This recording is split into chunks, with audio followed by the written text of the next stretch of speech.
The eerily empty streets of Wuhan in the Hubei province. It is a city now in lockdown as it battles to contain a new virus never seen in humans before.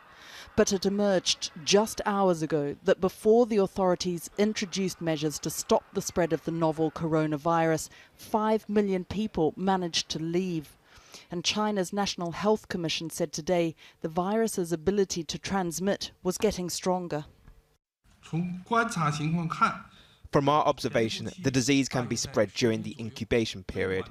The incubation period lasts for 10 days. The shortest 1 day, the longest is 14 days. Officially, 56 people have died so far and more than 2,000 have been infected, mostly in the Hubei province. Many experts, however, believe those numbers are likely to be far higher, and there remains uncertainty about the path this virus will take.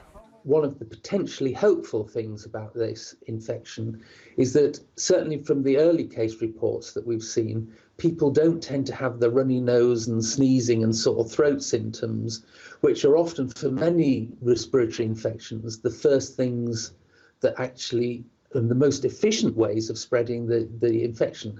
Those who venture out wear masks. And people are stocking up while they can. Nobody knows how long the quarantine imposed by the authorities will continue.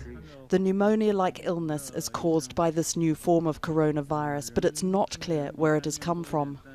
One theory is that it started in bats, they harbour coronaviruses, before jumping into mammals, possibly wild animals being sold at Wuhan fish market, and from them it moved into humans. Today, the Chinese authorities announced a temporary ban on the trade of wild animals, threatening to severely investigate and punish anyone who violates this.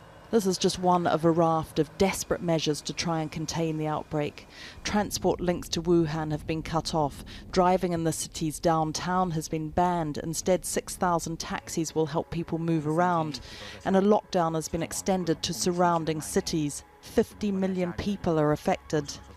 While Wuhan remains the epicenter with the largest number of cases, there are patients across China now, and it has spread to Hong Kong and elsewhere in Asia, as well as to the United States, Australia, France, and now Canada, where a man in his 50s who travelled from Wuhan has tested positive.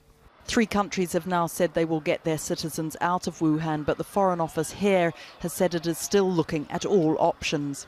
This morning they sent out an advisory on the travel advisory to say that basically we advise against all travel to Hubei and anybody that's in Hubei to get out. Now, to me, that shows a huge lack of understanding on the situation here. We cannot get out of the city. We cannot get out of Hubei. There is no vaccine and no antiviral treatment, so it's face masks, millions of them, suddenly at the forefront in the efforts to fight this virus.